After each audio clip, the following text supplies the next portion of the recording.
ตามหลักไม่น่าจะมีอะไรน่าจะถอดตรงนี้ได้แค่เปลี่ยนกระจกสลับกระจก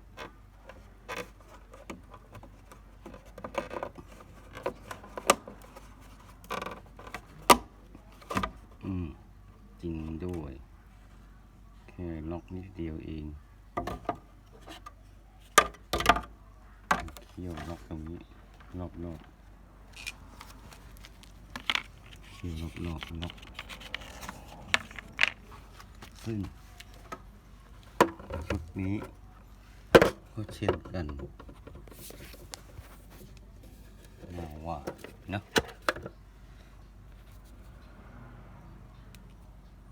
นี่ของอีซูนี่ของน่าจะเป็นโตโยต้าจะลองงัดแงะดูต่อก่อนได้ไหม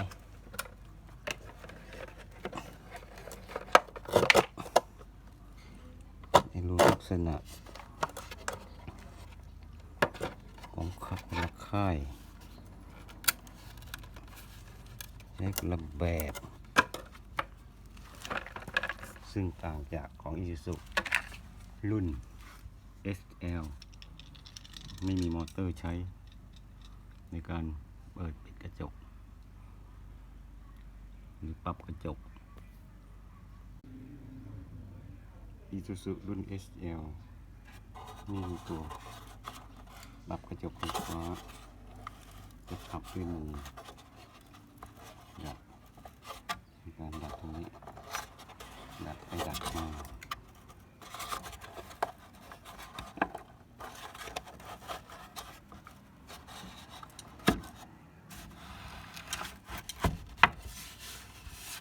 อย่างนี้คือปกติมอไซค์ชนแล้วก็ทบโดนกระจกแตก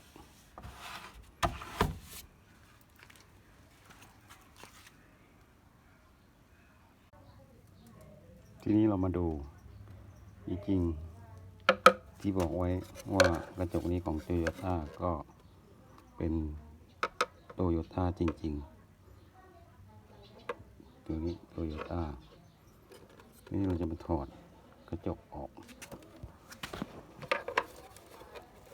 ลองดู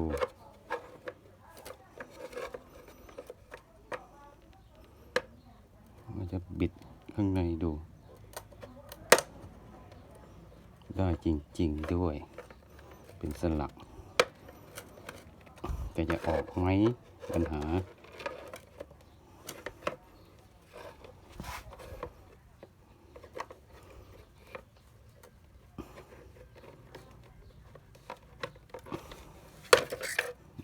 ออกแล้ว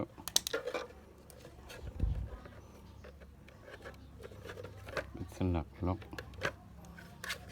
เหมือนประตูเปิดปิดนี่คือของ Toyota ตัวนี้คือของ Isuzu ซึ่งเราจะเอากระจกส่วนในนี่มาติดตรงนี้น่าจะใช้ได้ในส่วนนี้คล้ายๆกันโค้งเว้าไม่เหมือนกัน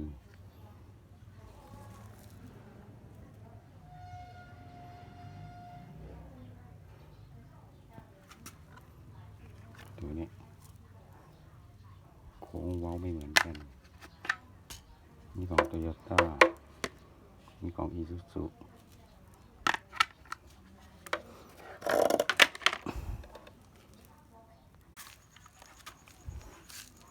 นี่เราก็แกะกระจกออกค่อยๆไล่ซึ่งต้องระวังกระจกจะแตกด้วย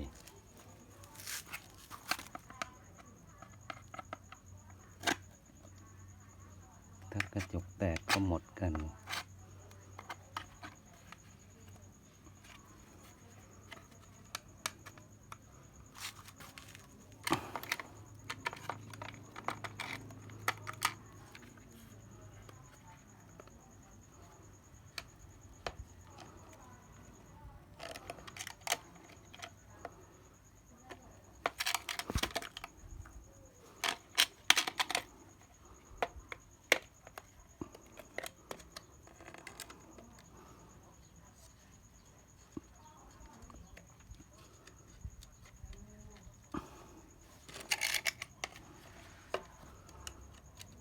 ให้ดีนี่ต้องใส่ถุงมือ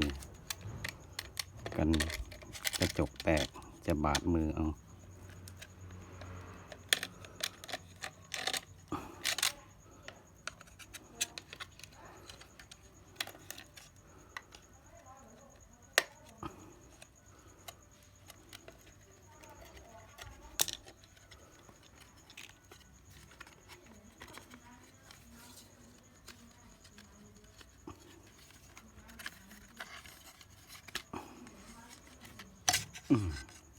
ได้แล้ว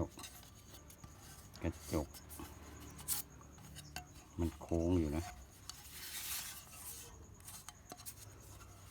งั้นเราก็มาติดตรงนี้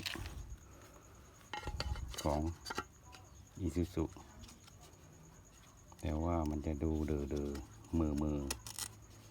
มันต้องตรงขอบของอีซูกรอบหมด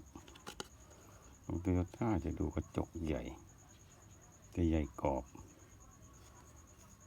อีซูซุกรอบดูเล็กแต่กระจกใหญ่นี่เราก็ต้องแปะกาวสองหน้าตรงนี้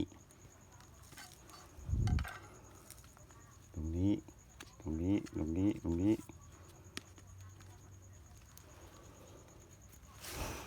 ึ่งเราต้องทำความสะอาดในส่วนนี้ก่อนที่จะแปะ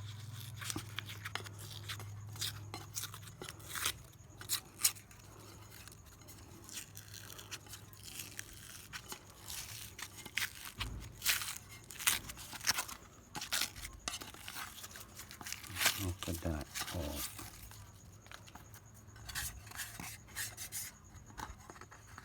นี่น่าจะเป็นกาวที่มีใช้งานจนเสื่อม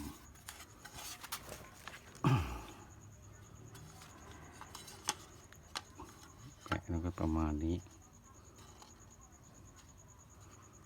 แปะแล้วต้องแปะตรงส่วนนี้4-5 จุด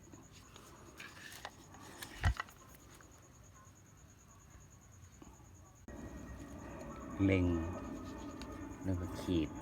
เพื่อจะแปะกาวขี้หมาเขาเรียกกาวอะไรไม่รู้สีดำ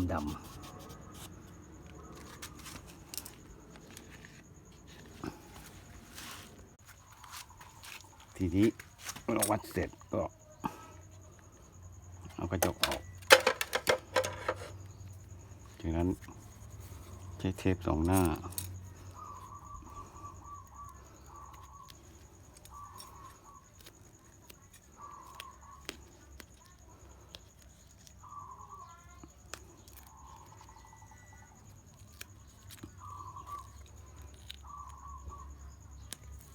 ตัด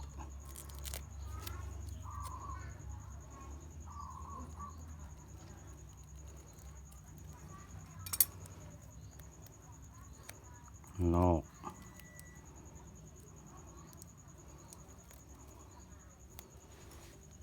แล้วก็แปะ